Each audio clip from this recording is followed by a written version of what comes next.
महाकुंभ इस वक्त चल रहा है और महाकुंभ को लेकर कई सारी ऐसी चीज़ें हैं जो मेन स्ट्रीम मीडिया में इस वक्त पूरे तरीके से चल रही हैं।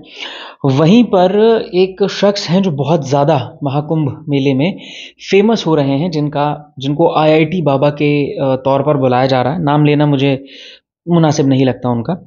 उनकी कई सारी चीज़ें जो हैं वो मीडिया में बहुत ज़्यादा लाई जा रही हैं और एक चीज़ को बहुत ज़्यादा दिखाया जा रहा है कि वो अपने पेरेंट्स को लेकर जो भी चीज़ें बोल रहे हैं कि माँ बाप असली बाप नहीं होते हैं, या फिर माँ बाप जो हैं वो भगवान नहीं होते हैं। सॉरी, जो मैं भी बोला, माँ बाप जो हैं वो भगवान नहीं होते हैं, या हम माँ बाप को भगवान नहीं मानना चाहिए, या माँ बाप बच्चों के लिए अच्छा नहीं सोचते हैं, माँ बाप बच्चों के लिए बुरा करते हैं। अब इसी के चलते बहुत सारे लोगों ने वीडियोस भी क्रिएट किए।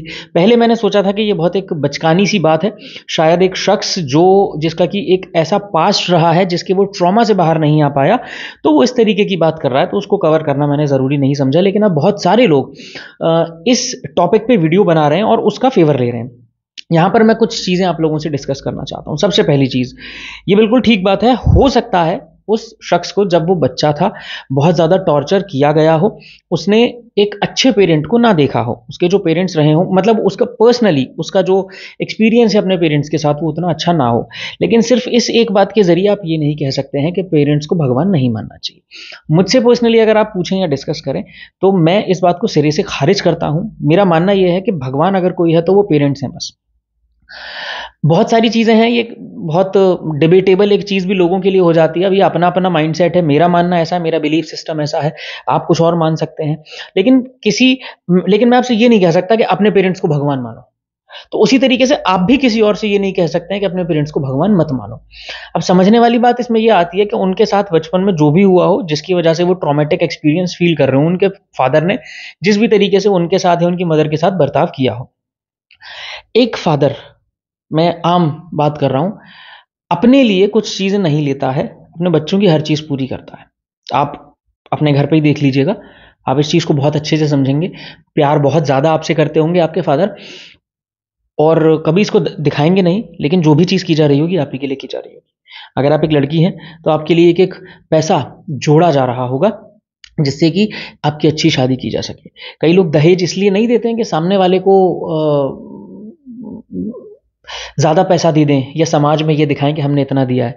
कई लोग दहेज इसलिए देते हैं क्योंकि उनकी बेटी जिस घर में जा रही है, उसको किसी चीज़ की ना कमी वहाँ पे महसूस ना हो, क्योंकि वो बेटी उनके लिए शायद साँसों से भी उनकी ज़्यादा इम्पोर्टेंट होती है।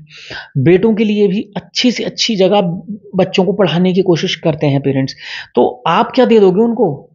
अगर आप एक अच्छी कंपनी में लग जाते हो, अच्छा धंधा करते हो, अच्छा बिज़नेस करते हो, आप क्या दे दोगे उनको?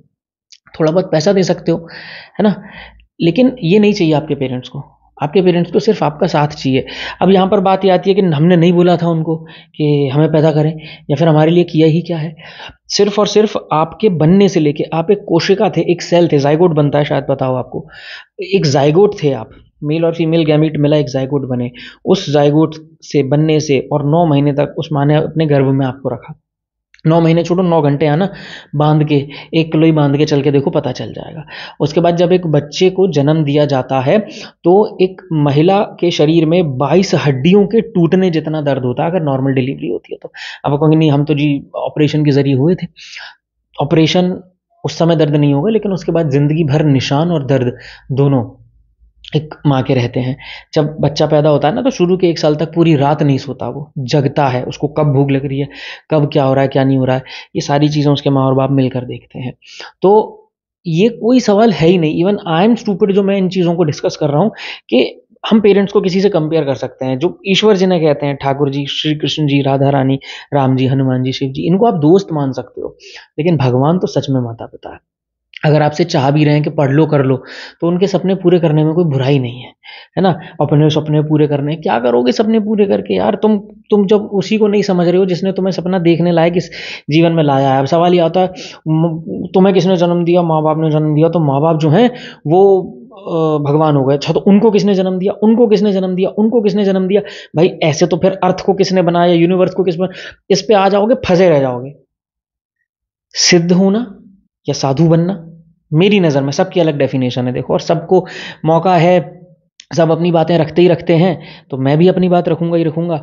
सीधी सीधी बात है यार, सिद्ध होना या साधु होना मेरी नज़र में वो है जो क्षमाशील हो, जिसके अंदर किसी भी चीज़ को लेकर किसी भी तरीके का मोह ना हो, किसी भी तरीके की माया में वो इंसान ना पड़े।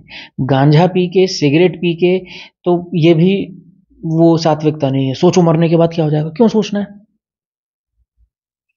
क्यों सोचना, और सोच के कर क्या लोगे? ओवर थिंकिंग कहते हैं इसको।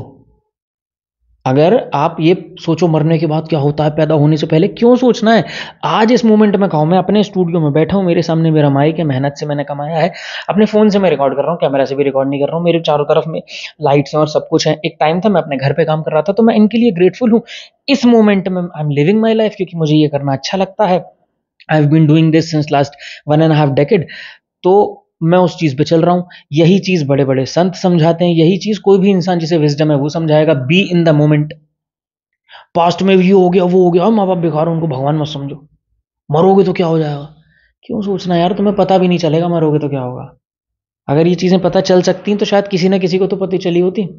सब थ्योरीज बनती जा रही हैं, उस पे लोग चले जा रहे हैं। अब आते हैं फटाफट से मीडिया पे।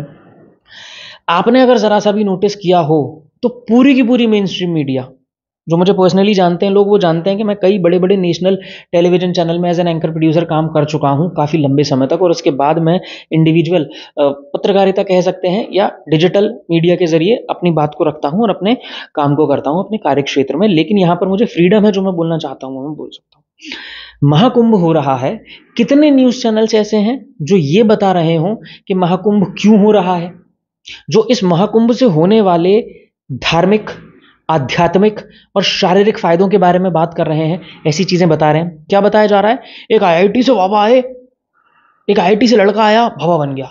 ये महाकुंभ की स्टोरी है, ये महाकुंभ की न्यूज है। ये चीजें मास मीडिया तक पहुंचाई जा रही है। क्या बता रहे हैं? एक बाहर से शख्स आया है जो बिल्कुल ऐसा लग रहा है त्रेता युग से आ गया, ये न्यूज है। सीरियसली, ये आप महाकुंभ के बारे में लोगों को बता रहे हैं। ये बताया जा रहा है कि एक लड़की है जो कुछ बेच रही थी, जो इतनी वायरल हो जाती है कि उसको चलने में दिक्कत हो रही है, सारे मीडिया वाले वहां पहुंच रहे हैं। प्रेस फ्रीडम इंडेक्स नहीं है। छत्तीसगढ़ में जो पत्रकार के साथ हुआ था बिल्कुल गलत हुआ था, लेकिन आप लोग भी क्या कवर करते हो यार। और आई एम रियली सॉरी, आप किसी भी बड़े से बड़े मीडिया हाउस में क्यों ना सही, आपके ऊपर बिल्कुल ये होगा कि आपको टीआरपी के लिए काम करना है। जब भी व्यूज आएंगे और जब भी एडवर्टाइजर ज्यादा आएगा, जब भी आपको पैसा ज्यादा मिलेगा। अगर सच में कुछ अच्छा दिखाना चाहते हो तो इंडिविजुअल पत्रकारिता करो। कितने ऐसे लोग हैं जिन्होंने इंडिविजुअल अपने चैनल्स बनाए और आज अच्छा खासा कमा रहे हैं और सही बात को रख रहे हैं। देखो, बहुत कड़वी और सच बात यह है कि कोई किसी को कभी बदल नहीं पाएगा, लेकिन नजरिया जरूर बदला जा सकता है, सही चीज को दिखाकर, सही तरीके से दिखाकर। अगर कोई गलत है तो उसको गलत बोलिए, सही होने को मत बोलिए। उसको बता दीजिए कि आप गलत हैं, सही मत होइए, क्योंकि आप किसी को सही कर ही नहीं सकते हैं। सही भगवान भी नहीं कर सकता। कर सकता तो अपने बच्चों को हर माता पिता सही कर पाता। खैर, मैं समझता हूँ शायद मैंने अपनी बात को पूरे तरीके से रख दिया। अगर आपने मुझे यहाँ तक सुना तो आपको बहुत बहुत धन्यवाद।